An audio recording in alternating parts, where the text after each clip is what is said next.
İlk bölümünde yayınlanan bir sahnesi konusunda basın açıklaması yaptım.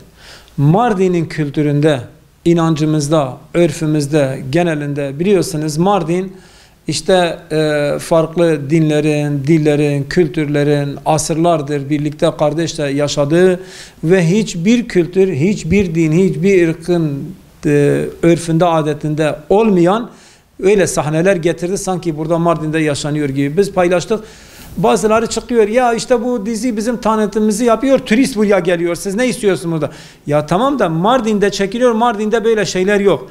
Bugün Filistin davası artık Müslümanlardan çok kendini insan gören, vicdan sahibi olan herkes şiddetle karşı çıkıyor ve bununla ilgili zalim, Siyonist, İsrail terör rejimine karşı gayrimüslimler Müslümanlardan daha fazla dünyada tepki veriyor, ambargolar uyguluyor, herkes kendine göre bir tepki veriyor.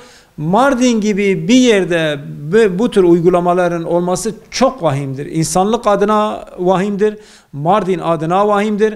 Biz o dizinin, hani şimdi burada söylesem belki onun bir reklamı olacak. O dizinin hangisi olduğunu biliyoruz ve maalesef birileri işte bir turist çekiyor olsun. Ya biz sadece burada menfaate bakmayalım. Ya burada yapacağımız iş çoktur. Turist yine geliyor. Sadece bu diziyle gelmedi. Her turist sezonu döneminde yerli ve yabancı Mardin'in tarihi var, kültürü var. Turistlerin gelip görmesi gereken yerler var. Bütün dünya Mardin'i biliyor. Yani illaki bu dizide kalkıp ahlaksızlığı, metresliği sanki normalmiş gibi. Mardin neresinde o metreslik doğaldır? Mardin neresinde mezarda gidip silah sıkılıyor? Mardin'in hangi ailesi bunu kabul ediyor? Ya yok böyle bir şey, kültürümüzde yok.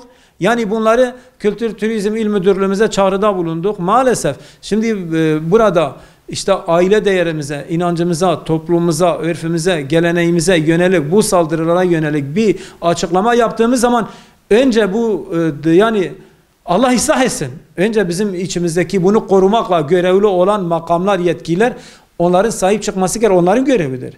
Neymiş efendim ya bu tarafa kırdığın insanlara bak. Belki orada bu eylemleri hoş gören, nefsani yaşayan o insanlar bunu hoş görüyor, geliyor da acaba bundan dolayı kırılan insanlar da gelmeyen, onları da düşünüyor musun? O matematik hesabı yaptın mı? Ellerinde böyle bir veri var mı? Ya yazıktır, ayıptır ya. Bugün insan değerini kaybedecek, ben para kazanacağım. Biz bunu kabul etmiyoruz. Bunlar doğru şeyler değildir. Mardin'e bir hakarettir ve kınıyoruz bu tür sahneleri ve bunun yapımcıları. Bilerek Mardin'i kötülüyorlar. Mardin'in öyle tarihi var ki her sene onlarca dizi çekseniz bitmez. Mardin tarihtir, Mardin medeniyettir. Mardin medeniyeti dünyaya yaymıştır diyoruz ama bu söz de değil, gerçek öyledir.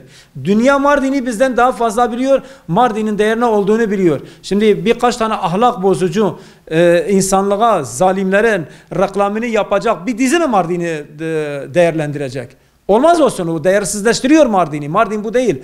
Mardin'i böyle değersiz insanların değeriyle oynayacak kadar böyle basit bir yer değildir. Herkes haddini bilsin.